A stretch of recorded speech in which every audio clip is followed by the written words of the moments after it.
Hi friends, royal സ്റ്റിച്ചിങ്ങിൻ്റെ പുതിയൊരു എപ്പിസോഡിലേക്ക് സ്വാഗതം. അപ്പോൾ ഇന്നത്തെ വീഡിയോ എന്താണെന്ന് വെച്ചാൽ ഒരു പർദ്ദ എങ്ങനെ കട്ട് ചെയ്ത് സ്റ്റിച്ച് ചെയ്യാമെന്നതിനെ കുറിച്ചൊരു വീഡിയോ ആണ്. ഒരു ഫറാഷ അല്ലെങ്കിൽ ഒരു കഫ്താനി മോഡൽ പർദ്ദ എങ്ങനെ കട്ട് ചെയ്ത് കണ്ട് സ്റ്റിച്ച് ചെയ്യാം എന്നതിനെ കുറിച്ചുള്ളൊരു വീഡിയോ നമ്മൾ ചെയ്യാൻ പോകുന്നത്. ഈ കാണുന്ന പർദ്ദയാണ് നമ്മൾ കട്ട് ചെയ്ത് സ്റ്റിച്ച് ചെയ്യാൻ പോകുന്നത്. അപ്പോൾ ഈ വീഡിയോ എല്ലാവരും ഫുള്ളായിട്ട് കാണട്ടോ. പിന്നെ ഈ ചാനൽ സബ്സ്ക്രൈബ് ചെയ്യാത്തവരുണ്ടെങ്കിൽ ഈ ചാനൽ സബ്സ്ക്രൈബ് ചെയ്യുക, ലൈക്ക് ചെയ്യുക, ഷെയർ ചെയ്യുക. നമ്മൾ പർദ്ദ തുണിയിൽ കട്ട് ചെയ്യുന്നതിന് മുമ്പേ ഫസ്റ്റ് ശരിക്കും നിങ്ങൾക്ക് മനസ്സിലാവാൻ വേണ്ടി പേപ്പർമേൽ കട്ട് ചെയ്യുന്നുണ്ട്. നമ്മൾ എടുത്തിരിക്കുന്ന തുണി ഫസ്റ്റ് 3 മീറ്ററാണ്. തുണീൻ്റെ നീളം 3 മീറ്ററും ആ തുണീൻ്റെ വീതി 54 ഇഞ്ചുമാണ്. ഞാൻ ഈ കട്ട് ചെയ്യാൻ പോകുന്ന തുണീൻ്റെ നീളം 3 മീറ്ററും വീതി 54 ഇഞ്ചുമാണ് കേട്ടോ. എന്നിട്ട് ഇതുപോലെ വരും. ഇതുപോലെയാണ് തുണീൻ്റെ നീളം ഭാഗം ഇട്ടിട്ട് കറക്റ്റ് അതിൻ്റെ സെൻറ്ററിലൊന്ന് മടക്കി കൊടുക്കുക. ഇതേപോലെ സെൻറ്ററിലൊന്ന് മടക്കുക. എന്നിട്ട് വീണ്ടും ഒന്നും കൂടെ മടക്കുക. ഇതുപോലെ ഇപ്പോൾ 4 മടക്കിട്ടോ. ഇതേപോലെ നമ്മൾ ആ തുണി മടക്കാൻ പോകുന്നത്. ആദ്യം ഒന്ന് മടക്കുക നീളം ഭാഗം, പിന്നെ അതിൻ്റെ വീതി ഒന്നും കൂടെ മടക്കുക. എന്നിട്ട് കൈ ഭാഗമാണ് ഈ വരേണ്ടത്. ഒരു ചെറിയൊരു കൈ വരുന്നുള്ളൂ ഇതിന്, ചെറുതായിട്ട് ഒരു 4 ഇഞ്ച് കൈയിൻ്റെ ഈ ഷേപ്പ് വരുന്നുള്ളൂ. ഞാൻ കാണിച്ചു തരാം. ഇതേപോലെ വരിക. ഇതേപോലെ ചെറിയൊരു ഷേപ്പ് വരച്ചെടുക്കുക. ഇത് ഈ പർദ്ദൻ്റെ ഫ്രണ്ടും ബാക്കും 2 കൈയും ഷോൾഡറും ഒക്കെ ഒരൊറ്റ പീസായിട്ടാണ് വരുന്നത് കേട്ടോ. ജോയിൻ്റൊന്നും എവിടെയില്ല, ഒരൊറ്റ പീസ്. സെൻട്രൽ കഴുത്തിന് ഓപ്പൺ ആകും, അത്രേ ഉള്ളൂ. ഇതാണ് കൈ വരുന്നത്. ചെറിയൊരു കൈയാണ് ഇട്ട് കൊടുത്തിട്ടുള്ളത്. ഇവിടെയാണ് ഈ കൈ വരുന്നത്, ചെറിയൊരു കൈ. ഒരു 4 ഇഞ്ച് നീളമുള്ള ചെറിയൊരു കൈയാണ് വരുന്നത്. അതിൻ്റെ ലൂസ്, കൈയിൻ്റെ ലൂസ് ഒരു 5 ഇഞ്ചും അവിടെ. ഇത് കൈ ഇല്ലാതെയും വരുന്നത്. ഞാൻ ഈ അടിക്കണ മോഡലിന് ഞാൻ ചെറിയൊരു കൈ ഇട്ട് കൊടുക്കണമെന്നുള്ളൂ. ഇത് ഷോൾഡർ, ഈ ഭാഗം എൻ്റെ ഷോൾഡറാണ്. ഇനി നമ്മൾ കഴുത്ത് മാർക്ക് ചെയ്യാണ്. ഇവിടെ ഇങ്ങോട്ട് 2 ഇഞ്ച് മാർക്ക് ചെയ്യുക. 2 ഇഞ്ച് മാർക്ക് ചെയ്തിട്ട് അടിഭാഗത്തേക്ക് ഒരു 1.5 ഇഞ്ച് മാർക്ക് ചെയ്യണം. സൈഡിക്ക്, ഷോൾഡറിൻ്റെ സൈഡിക്ക് 2.5, അടിക്ക് ഒരു 1.5 മാർക്ക് ചെയ്യുക. ഇത് ബാക്കും ഫ്രണ്ടും ഒരുമിച്ചാണ് കിടക്കുന്നത് കേട്ടോ. അപ്പോൾ നമ്മൾ ബാക്കിൻ്റെ കഴുത്തിൻ്റെ അളവിലാണ് ഇത് കട്ട് ചെയ്തെടുക്കേണ്ടത്. എന്നിട്ട് ഇതുപോലെ കഴുത്ത് കറക്റ്റായിട്ട് കട്ട് ചെയ്യുക. ബാക്ക് കഴുത്തിൻ്റെ അളവിലാണ് കട്ട് ചെയ്യുന്നത്, ശ്രദ്ധിക്കണം. അങ്ങനെ കട്ട് ചെയ്തു. എന്നിട്ട് ഇതിൻ്റെ സൈഡ് നമ്മൾ മാർക്ക് ചെയ്തില്ലേ, അതും അവിടെ നിന്ന് കട്ട് ചെയ്ത് മാറ്റിയാണ്. ചെറിയൊരു ഷേപ്പിൽ ചെറിയൊരു കട്ടിങ് അവിടെ വരുന്നുള്ളൂ. അതുപോലെ അതും കട്ട് ചെയ്ത് മാറ്റിട്ടോ.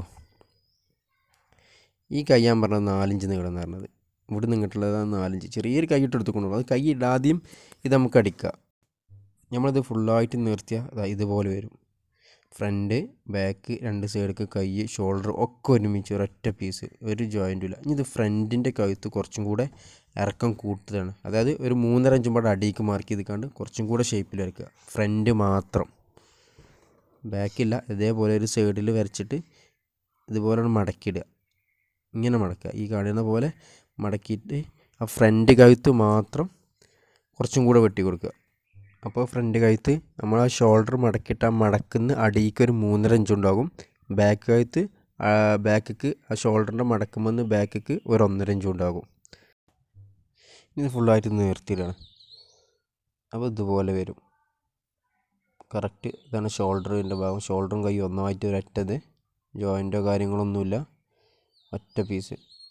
ഇവിടുന്ന് ഇത് വരെയുള്ള ലെങ്ത്താണ് 54 ഇഞ്ച്. 54 ഇഞ്ചാണ് ഈ തുണിൻ്റെ വീതി കേട്ടോ. 54 ഇഞ്ച് ഇതിൻ്റെ. ഞാൻ എടുത്ത തുണിൻ്റെ വീതിയാണ് 54. തുണിൻ്റെ ലെങ്ത്ത് ടോട്ടൽ 3 മീറ്ററാണ്. അത് ഡബിൾ ഫോൾഡ് ചെയ്തിട്ടപ്പോൾ 1.5 മീറ്റർ വരും. 1.5 മീറ്റർ വെച്ചാൽ 60 ഇഞ്ചാണ് 1.5 മീറ്റർ വരുന്നത്. പക്ഷേ എനിക്ക് വേണ്ടത് 56.5 ഇതിൻ്റെ ലെങ്ത്ത്. പിന്നെ ഒരു 3 മീറ്റർ തുണിയൊക്കെ എടുത്താൽ ഒരു ഡബിൾ എക്സിൻ്റെ ലെങ്ത്തൊക്കെ ഉണ്ടാവും കേട്ടോ. 3 മീറ്റർ തുണി എടുക്കുകയാണെങ്കിൽ. അതായത് പിന്നെ ഈ പർദ്ദൻ്റെ തുണിയെന്ന് വെച്ചാൽ ഈ 54 ഇഞ്ചൊന്നല്ല വീതി വരൽ. ശരിക്കും 60, 60ൻ്റെ മേലേക്ക് 70, 62, 68ഒക്കെയാണ് പർദ്ദൻ്റെ തുണീൻ്റെ വീതി സാധാരണ വരൽ. പക്ഷേ ഞാൻ എടുത്ത തുണി 54 ഉള്ളൂ. ഓക്കെ, അപ്പോൾ ഇതേപോലെയാണ് ഇത് കട്ട് ചെയ്ത് നമ്മൾ തുണിമ കട്ട് ചെയ്യാണ് എടുത്തത്. അതേപോലെ ആ പേപ്പറിൽ നമ്മൾ കട്ട് ചെയ്തില്ലേ, അതേപോലെ തന്നെയാണ് ഈ തുണി കട്ട് ചെയ്യേണ്ടത്. ആ തുണീൻ്റെ ലെങ്ത്ത് സെൻട്രൽ മടക്കിട്ടു. അതായത് തുണീൻ്റെ ലെങ്ത്ത് ടോട്ടലായിട്ട് വരുന്നത് 3 മീറ്റർ. അതിൻ്റെ സെൻറ്റർ മടക്കി. ഇപ്പോൾ ഈ ലെങ്ത്ത് 1.5 മീറ്ററാണ് വരുന്നത്. ഇപ്പോൾ ഞാൻ ഈ തുണി പിടിച്ച ഈ ഭാഗം ഉണ്ടല്ലോ, ഇതാണ് ഫോൾഡ് ചെയ്തിട്ടേക്കേണ്ട ഭാഗം. ഇവിടെയാണ് ഫോൾഡിങ്, തുണീൻ്റെ സെൻറ്ററിലുള്ള ഫോൾഡിങ് ഇവിടെയാണ്. ഇനി ഇതിൻ്റെ സെൻറ്റർ ഒന്നും കൂടെ മടക്കുകയാണ്. ഇതേപോലെ നമ്മൾ ആ പേപ്പറിൽ കറക്റ്റ് ചെയ്ത് കഴിഞ്ഞാൽ അത് ഫസ്റ്റ് പേപ്പറിൽ കാണിച്ചത് എന്താ വെച്ചാൽ തുണിയിൽ നമുക്ക് കാണിക്കുമ്പോൾ കറക്റ്റ് മനസ്സിലാവില്ല, ആ കൺഫ്യൂഷൻ ആവും. അപ്പോൾ അതുകൊണ്ടാണ് ഫസ്റ്റ് ഞാൻ പേപ്പറിൽ കാണിച്ചത്. ആ പേപ്പറിൽ കാണിച്ച അതേ രീതിയാണ് നമ്മൾ ഈ തുണിയും ചെയ്യണത്. അതിൻ്റെ സെൻറ്റർ ഒന്നും കൂടെ ഫോൾഡ് ചെയ്ത് ഇപ്പോൾ 4 പീസായിട്ടാണ് ഇത് കിടക്കുന്നത്. അതായത് ബാക്കും ഫ്രണ്ടും ഷോൾഡറും കൈയൊക്കെ ഒരൊറ്റ പീസായിട്ട്, ജോയിൻ്റോ കാര്യങ്ങളൊന്നും എവിടെയില്ല. അപ്പോൾ ഞാൻ പിടിച്ചു കൊടുത്താണ് ആ പീസിൻ്റെയൊക്കെ ഫോൾഡിങ് വന്നിട്ടുള്ളത്. ഇനി നമ്മൾ കൈ മാർക്ക് ചെയ്യണേ. 4 ഇഞ്ചാണ് കൈ വരേണ്ടത്. ആ കൈയിൻ്റെ ലൂസ് ഒരവിടെ ഒരു 5 ഇഞ്ചും വരുന്നുണ്ട്. അവിടെ എക്സ്ട്രാ ഒരു ഇഞ്ച് തുമ്പ് ഇട്ടിക്കണം കേട്ടോ. ഈ പർദ്ദ ഫറാഷ മോഡൽ അല്ലെങ്കിൽ കഫ്താനി മോഡലൊക്കെ അതിന് പറയണത്. പക്ഷെ ഇതിന് ശരിക്കും ഇതുപോലെ ഒരു കൈ വരുന്നില്ല. പക്ഷെ ഞാൻ ഈ അടിക്കണതിന് കൈ കൊടുക്കണമെന്ന് മാത്രമേ ഉള്ളൂ. ചെറിയൊരു കൈ അവിടെ കൊടുക്കുന്നുണ്ട്. എനിക്ക് ഫുള്ള് ലൂസായി കിടക്കണം വിചാരിച്ചിട്ട് ചെറിയൊരു കൈ കൊടുക്കുന്നുണ്ട്. അപ്പോൾ ഇതേപോലെ നമ്മൾ ആ പേപ്പറിൽ കട്ട് ചെയ്ത് അതേപോലെ അടിഭാഗം ചെറിയൊരു ഷേപ്പ് വരുന്നു. ഒരു 4 ഇഞ്ച് അവിടെ ഷേപ്പ് വരയ്ക്കണം. അത്രയുള്ളൂ. ഇനി കഴുത്ത് മാർക്ക് ചെയ്യണേ. കഴുത്തിൻ്റെ ഷോൾഡറിൻ്റെ ഭാഗത്തേക്ക് 2.5 ഇഞ്ച് മാർക്ക് ചെയ്തു. അടിഭാഗത്തേക്ക് ഒരു 1.5 ഇഞ്ച് മാർക്ക് ചെയ്തു. എന്നിട്ട് ഇതുപോലെ ചെറിയൊരു ഷേപ്പ് വരയ്ക്കുക. ഇപ്പോൾ പേപ്പറിൽ പറഞ്ഞില്ല ഞാൻ ഫ്രണ്ടും ബാക്കും ഒപ്പമാണ് കിടക്കേണ്ടത്. അതേപോലെ ബാക്കും ഫ്രണ്ടും ഒരുമിച്ചാണ് കിടക്കുന്നത്. ബാക്കിൻ്റെ കഴുത്തിൻ്റെ അളവിലാണ് കട്ട് ചെയ്യണത്. 1.5 ഇഞ്ച് അടിയിലേക്ക് ഇറക്കിയിട്ട് ഷോൾഡറിൻ്റെ ഭാഗത്തേക്ക് 2.5 ഇഞ്ചും അങ്ങനെ കട്ട് ചെയ്തെടുത്തു. ഇനി ഇതിൻ്റെ സൈഡും കട്ട് ചെയ്യണം. കൈയിൻ്റെ അവിടെ നിന്ന് ഇങ്ങനെ കട്ട് ചെയ്ത് സൈഡ് കട്ട് ചെയ്ത് അടിഭാഗം വരെ കട്ട് ചെയ്ത് അടിയിലെ ബോട്ടലും കുറച്ച് കട്ട് ചെയ്യാണ്ട് അതും കട്ട് ചെയ്ത് ഒഴിവാക്കി.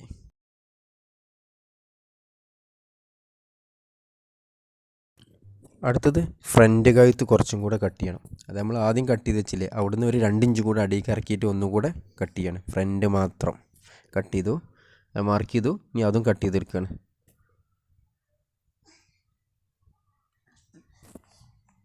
അങ്ങനെ ഫ്രണ്ട് കഴുത്തും കുറച്ചും കൂടെ കട്ട് ചെയ്തെടുത്തിട്ടോ. അപ്പോൾ ഈ മാർക്ക് ചെയ്യില്ല, ഇതാണ് ഇതിൻ്റെ ഷോൾഡർ ഭാഗം വരേണ്ടത്. ഇത് ബാക്ക്, ഇത് ഫ്രണ്ട്. ഓക്കെ, എനിക്ക് മനസ്സിലാക്കിക്കോണമെന്ന് വിചാരിക്കണം. ഇനി നമ്മളിത് സ്റ്റിച്ച് ചെയ്യാൻ പോവുകയാണ്. വളരെ സിമ്പിളാണ് കേട്ടോ. ഈ പർദ്ദൻ്റെ കട്ടിങ് വളരെ സിമ്പിളാണ്. ഇതിൻ്റെ സ്റ്റിച്ചിങ്ങും അതുപോലെ തന്നെ വളരെ സിമ്പിളാണ്. നമ്മളിപ്പോൾ ഈ അടിക്കേണ്ട പർദ്ദൻ്റെ. ഇനി ഫസ്റ്റ് ഇതിൻ്റെ കഴുത്ത് പൈപ്പ് ചെയ്യാണ്. ഒരു ബ്ലാക്ക് പീസ് വെച്ചിട്ട് ഒരു 1.25 ഇഞ്ച് വീതിയിൽ ഒരു ബ്ലാക്ക് ക്രോസ് പീസ് കട്ട് ചെയ്തെടുത്തിട്ട് ആ ക്രോസ് പീസിൻ്റെ ഒരു ഭാഗം മടക്കി അടിച്ചേക്കണം. എന്നിട്ട് മറ്റേ ഭാഗം മടക്കി അടിക്കാത്ത ഭാഗം ഈ കഴുത്തും ഒപ്പം വെച്ചുകൊണ്ട് ഇതുപോലെ അടിക്കുകയാണ്. അടിച്ചിട്ട് ഉൾഭാഗത്തേക്ക് മറിക്കുകയാണ്. ഇതിപ്പോൾ നല്ല വശത്താണ് വെച്ചിട്ടുണ്ട്, പർദ്ദൻ്റെ പുറം ഭാഗത്താണ് വെച്ച് അടിക്കേണ്ടത്. എന്നിട്ട് ഇത് ഉൾഭാഗത്തേക്ക് മറിച്ചിട്ട് പൈപ്പ് ചെയ്യാണ് കേട്ടോ.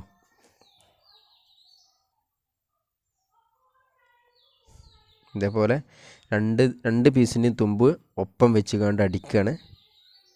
അങ്ങനെ കറക്റ്റ് അടിച്ചെടുത്തിട്ട്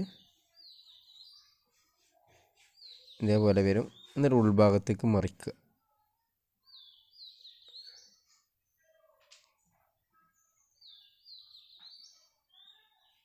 ഇതുപോലെ ഉൾഭാഗത്തേക്ക് മറിച്ച് കൊണ്ട് പൈപ്പ് ചെയ്യാണ്.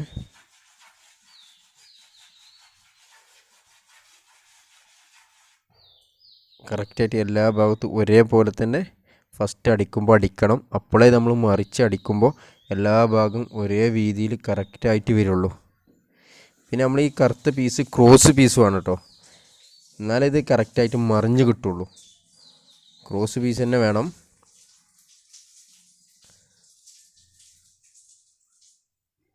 അങ്ങനെ ആ കഴുത്ത് ഫുള്ളായിട്ട് അടിച്ചെടുക്കുക.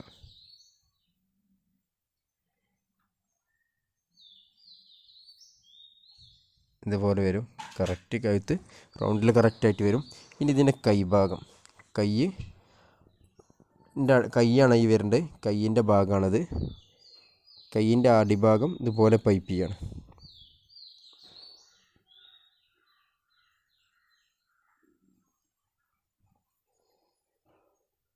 അതേപോലെ തന്നെ ഒരു പീസ് എടുത്ത്, ഇത് ക്രോസ് പീസ് വേണമെന്നില്ല, കാരണം അത് ലെവൽ ഭാഗമല്ല നമ്മൾ പൈപ്പ് ചെയ്യേണ്ടത്. കൈയിൻ്റെ ബോട്ടം ലെവലല്ലേ, അപ്പോൾ ക്രോസ് വേണം നിർബന്ധമല്ല. ക്രോസ് ആയാൽ കുറച്ചും പാടെ നല്ല ഫിനിഷിങ്ങിൽ കിടക്കും.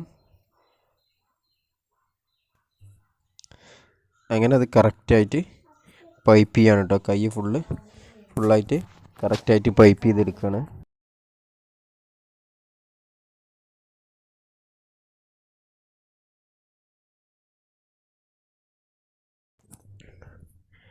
അങ്ങനെ അടിച്ചെടുത്ത് ഇനി എക്സ്ട്രാ ഉള്ള തുമ്പാളൊക്കെ കട്ട് ചെയ്ത് വെക്കണം. ഇനി അടുത്തത് നമ്മൾ ചെയ്യണതേ ഈ കൈ കുറച്ച് ലെങ്ത്ത് കൂട്ടുകയാണ്. അതിന് ഒരു 2 ഇഞ്ച് വീതി ഒരു പീസ് 2 ഇഞ്ച് വീതിയിൽ ഈ കൈയിൻ്റെ ഈ ബോട്ടത്തിൻ്റെ അത്രയും നീളമുള്ളൊരു പീസ് എടുത്തുകൊണ്ട് ഒരു ഭാഗം ഇതുപോലെ പൈപ്പ് ചെയ്തുകൊണ്ട് അതിന് വെച്ചടിക്കുകയാണ്. ഇതെന്താ കൂട്ടണമെന്ന് വെച്ചാൽ ഈ പർദ്ദൻ്റെ നമ്മളെടുത്ത് ഈ തുണിൻ്റെ വീതി 54 ഇഞ്ചുള്ളൂ. സാധാരണ പർദ്ദൻ്റെ വീതി തുണിൻ്റെ വീതി 54 അല്ല വരിക, 60 അതിൻ്റെ മേലക്കാ വരുള്ളൂ. പക്ഷേ ഇതിൻ്റെ 54 വീതിയുള്ളൂ. അതുകൊണ്ട് കയ്യിൻ്റെ ആ ഭാഗത്ത് കയ്യിൻ്റെ ഇറക്കം കുറച്ച് കമ്മി വരും. അതുകൊണ്ട് ആ പീസ് ജോയിൻ്റ് ചെയ്തതാണ് കേട്ടോ. എന്നിട്ട് ഇതിൻ്റെ സൈഡ് അടിക്കുകയാണ്. കൈ ഇതുപോലെ ഒപ്പം വെച്ചുകൊണ്ട് സൈഡ് അടിക്കുകയാണ്. ഞാൻ ഈ കൈയിൻ്റെ പീസ് ആദ്യം പറയാത്തത് എന്തുകൊണ്ടാണെന്ന് വെച്ചാൽ ആദ്യം ഈ പീസൊക്കെ പറഞ്ഞാൽ എനിക്ക് ആ കൺഫ്യൂഷനാണ് വിചാരിച്ചിട്ട് പറയാതിരുന്നത്. അടിക്കുമ്പോൾ കാണിച്ചു തരാൻ വിചാരിച്ചിട്ട് അപ്പോൾ നമ്മൾ കട്ട് ചെയ്തപ്പോൾ ഈ പീസ് ഞാൻ പറഞ്ഞിട്ടില്ല, നമ്മൾ കട്ട് ചെയ്തെടുത്തിട്ടില്ല, പിന്നെ അത് വെച്ചതാണ് കേട്ടോ. കാരണം അപ്പോൾ നിങ്ങൾക്ക് ആകെപ്പാടെ കൺഫ്യൂഷൻ ആക്കേണ്ട വിചാരിച്ചിട്ടാണ് ഇങ്ങനെ ചെയ്തത്. അതായത് സാധാരണ പർദ്ദൻ്റെ ക്ലോത്തൊക്കെ നല്ല ലെങ്ത്ത് നല്ല വീതി വരും. അപ്പോൾ അങ്ങനെ കൈ എക്സ്ട്രാ ജോയിൻറ്റ് ചെയ്യേണ്ടൊന്നും ആവശ്യം ഇല്ല. അങ്ങനെ ഈ സൈഡ് ജോയിൻറ്റ് ചെയ്തു, അതേപോലെ 2 സൈഡും ജോയിൻറ്റ് ചെയ്ത് പോകണം. എന്നിട്ട് ഇതിൻ്റെ അടിഭാഗം നമ്മൾ അളവ് എത്ര കറക്റ്റ് വെച്ചാൽ ഞാനിതിൻ്റെ ഫുൾ ലെങ്ത്തിലിട്ടിട്ടാണ് തുണി ഫസ്റ്റ് കട്ട് ചെയ്തത്. എന്നിട്ട് എനിക്ക് ആവശ്യമുള്ളത് 56 ആ അളവിൽ ഞാൻ കറക്റ്റ് കട്ട് ചെയ്തെടുത്തിട്ട് ലെങ്ത്ത് കട്ട് ചെയ്തെടുത്തിട്ട് പിന്നെ അതിന് ശേഷം നമ്മൾ അളവ് കറക്റ്റ് കട്ട് ചെയ്തിട്ട് അതിൻ്റെ അടിഭാഗം ഇതേപോലെ മടക്കി അടിക്കുകയാണ് കേട്ടോ. അങ്ങനെ പർദ്ദൻ്റെ സ്റ്റിച്ചിങ് കഴിഞ്ഞു. ഈ അടിഭാഗം മടക്കി അടിച്ചാൽ പർദ്ദൻ്റെ സ്റ്റിച്ചിങ് കഴിഞ്ഞു. ഇനി ഇതിൻ്റെ ഫ്രണ്ടിൽ ചെസ്റ്റിൻ്റെ ആ ഭാഗത്തും കയ്യിൻ്റെ സൈഡിനും ഷോൾഡറിൻ്റെ ആ ഭാഗത്തും കൂടെ ഇതുപോലെ ഫ്ലവർ വെക്കുകയാണ്. അങ്ങനെ നമ്മളെ വീഡിയോ കംപ്ലീറ്റ് ആയി. അപ്പോൾ വീഡിയോ കണ്ടതിന് നന്ദി. ഈ ചാനൽ സബ്സ്ക്രൈബ് ചെയ്യാത്തിട്ടുണ്ടെങ്കിൽ സബ്സ്ക്രൈബ് ചെയ്യുക, ഷെയർ ചെയ്യുക, ലൈക്ക് ചെയ്യുക കേട്ടോ. അപ്പോൾ ഓക്കെ, അടുത്ത പുതിയൊരു വീഡിയോയുമായിട്ട് നമുക്ക് വീണ്ടും കാണാം. Okay, thanks.